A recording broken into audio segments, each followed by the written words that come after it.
Hello guys, আজকে আমাদের topic হচ্ছে how to find support and resistance. আমি সরাসরি চার্টে ড্র না করে একটু এখান থেকে ক্লিয়ার করে দিতে চাচ্ছি যে সাপোর্ট অ্যান্ড রেজিস্ট্যান্স কিভাবে কাজ করে, এরপরে আমরা চার্টে মুভ করব। তো এখানে আপনারা সাপোর্ট অ্যান্ড রেজিস্ট্যান্স লাইন দেখতে পাচ্ছেন। তো সাপোর্টের কাজ হচ্ছে মূলত মার্কেটকে উপরের দিকে উঠতে সাহায্য করা, এবং রেজিস্ট্যান্সের কাজ হচ্ছে একটা বাধার তৈরি করা, মার্কেটের যে প্রাইস আছে সেই প্রাইসে একটা বাধার তৈরি করা।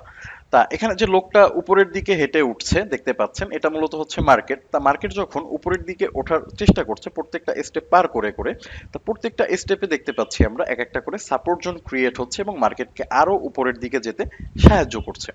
এবং মার্কেট যখন রেজিস্ট্যান্স লাইনের কাছে পৌঁছালো, যদি মার্কেট রেজিস্ট্যান্স লাইনকে ব্রেক করে তাহলে মার্কেট আরো উপরের দিকে চলে যাবে। আর যদি রেজিস্ট্যান্স লাইনকে মার্কেট ব্রেক করতে না পারে তাহলে মার্কেট রিভার্স করে নিচের দিকে চলে আসবে। নিচের দিকে চলে আসার পরে যখন সাপোর্ট লাইনকে ব্রেক করবে, যদি সাপোর্ট লাইনকে ব্রেক করতে পারে তাহলে মার্কেট আরো নিচের দিকে চলে যাওয়ার সম্ভাবনা থাকে। আর যদি সাপোর্ট লাইনকে ব্রেক করতে না পারে তাহলে মার্কেট আবার রিভার্স করবে উপরের দিকে। তো এখন আমি চার্টে চলে যাচ্ছি, চার্টে গিয়ে একটু সাপোর্ট অ্যান্ড রেজিস্ট্যান্স ড্র করার ট্রাই করি।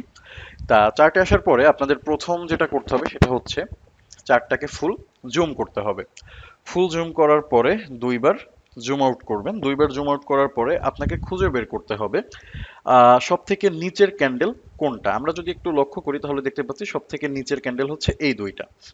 বাট আমরা যদি সামনে বা পেছনের দিকে ফলো করি, এই সেম জোনে আর কিন্তু কোনো ক্যান্ডেল আমরা পাচ্ছি না। তা আমাদের আর একটু উপরের দিকে যেতে হবে।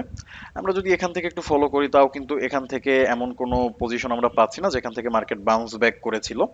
তো আমরা যদি আরেকটু উপরের দিকে যাই, এখান থেকে যদি আমরা একটু লক্ষ্য করি তাহলে দেখতে পাচ্ছি মার্কেট কিন্তু এই প্রাইসে এসে বারবার এখান থেকে রিভার্স করেছিল।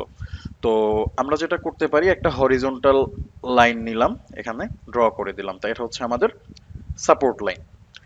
দেন হচ্ছে রেজিস্ট্যান্স লাইন। আমাদের দেখতে হবে সব থেকে টপ ক্যান্ডেল কোনটা আছে। তো আমরা এটা হচ্ছে সব থেকে টপ ক্যান্ডেল দেখতে পাচ্ছি, বাট এই ক্যান্ডেলের আশেপাশে আর তেমন কোনো ক্যান্ডেল আমরা দেখতে পাচ্ছি না। যদি একটু নিচে আসি, এই ক্যান্ডেলের আশেপাশেও আমরা তেমন কোনো ক্যান্ডেল দেখতে পাচ্ছি না। তারপরে যদি আরেকটু নিচে আসি, এই পজিশনে আসলে আমরা দেখতে পাচ্ছি এই জায়গায় কিন্তু মার্কেট বারবার এসে আবার নিচের দিকে রিভার্স করেছিল।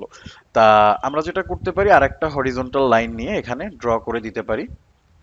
ডান, আমাদের সাপোর্ট অ্যান্ড রেজিস্ট্যান্স। তা এখন যদি আমরা একটু লক্ষ্য করি তাহলে দেখতে পাচ্ছি মার্কেট যখন এই রেজিস্ট্যান্সকে টাচ করেছিল মার্কেট নিচের দিকে চলে এসেছে, সাপোর্টকে যখন টাচ করেছিল মার্কেট আবার উপরের দিকে চলে এসেছে। পরবর্তী মার্কেটের মুভমেন্ট আমরা এখান থেকে দেখতে পারি। তো আজকের মতো এই পর্যন্তই। ধন্যবাদ।